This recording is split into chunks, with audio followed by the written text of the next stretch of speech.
जी, खुदा में आप सबकी सलामती हो। आपका दोस्त, आपका होस्ट फोकस टीवी से शफाकत सरफराज आपसे मुखातिब है और खुदा ने आप सबकी सलामती चाहता है।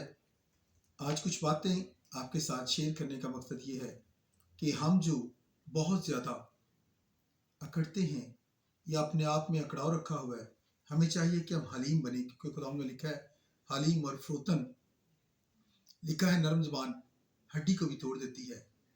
और किसी शायर ने बहुत प्यारा कहा है कि झुकना तो आदमी की शान होती है, अकड़ना तो मुर्दे की पहचान होती है। जब कभी आपने देखा है कि जो मुर्दे को कभी हिलाएं तो वो हिलता नहीं, उसकी करवट बदलते वो बदलता नहीं, क्योंकि उसमें जान ही नहीं होती। और जब आप कभी देखें कि जब कोई पहाड़ पे चढ़ रहा हो तो उसके बॉडी के, उसके जिस्म की में ऐसा खम आ जाता है कि वो झुक जाता है और ऊपर चढ़ता है।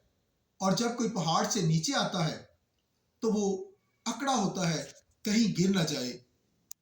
इस बात से हमें ये सीखना चाहिए कि जब हम झुकते हैं, जब आप किसी आदमी को देखें कि वो झुक रहा है तो समझे कि वो ऊपर की तरफ जा रहा है, और जब आप किसी को अकड़ा महसूस करें, गरूर देखें, तो समझे कि वो नीचे की तरफ जा रहा है। सो खुदावंद आपको और हम सबको ऐसा करने की तौफीक अता करे।